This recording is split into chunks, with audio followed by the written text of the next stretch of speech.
Hi అండి. నంద్యాల జిల్లా అహోబిలం దగ్గర ఉన్నామండి.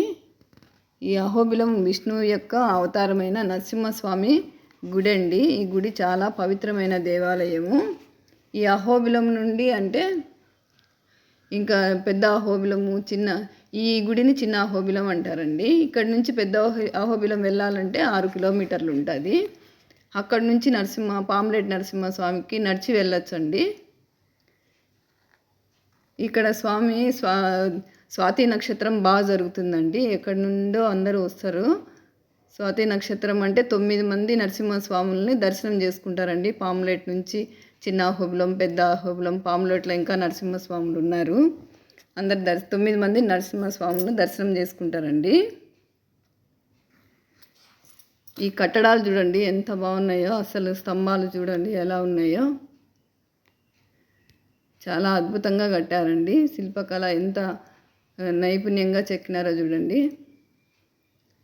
పెద్ద పెద్దగా ఉంటాయండి స్తంభాలు, చాలా పెద్దగా ఉంటాయి.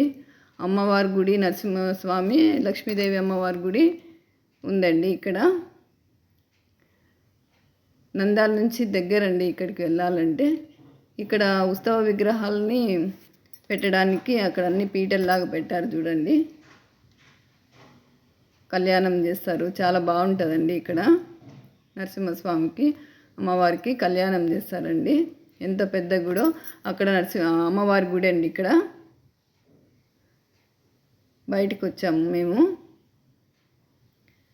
వర్షం వస్తుందండి, వర్షం పడింది, బాగా పెద్దగా పడింది.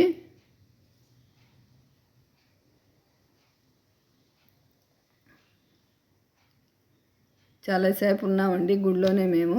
చాలా పవిత్రత ఉందండి ఈ గుడికి. నరసింహస్వామి అంటే చాలా పవిత్రంగా, చాలా గొప్పగా చెప్పుకుంటారు అందరూ. చాలా శక్తివంతమైన దేవుడు అండి ఈయన. ఇక్కడికి ముందుకు వస్తే కొంచెం స్టెప్స్ ఉన్నాయండి పైకి ఎక్కిపోవడానికి. ఇది బయట అండి, ఇదంతా బయట అండి.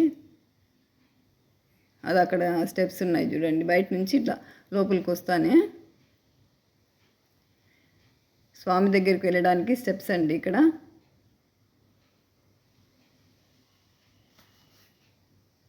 గుడి ఆ గోపురం బయట కూడా అలా ఉంటుంది. ఇవి స్టెప్స్ అండి స్వామి దగ్గరికి వెళ్ళడానికి స్టెప్స్ అండి. ఇంకా మేము బయటికి వచ్చేస్తున్నామండి. ఇది బయట అండి. గోపురం చాలా పెద్దగా ఉంటుంది. గోపురము, ధ్వజస్తంభము ఇలా ఉంటుందండి.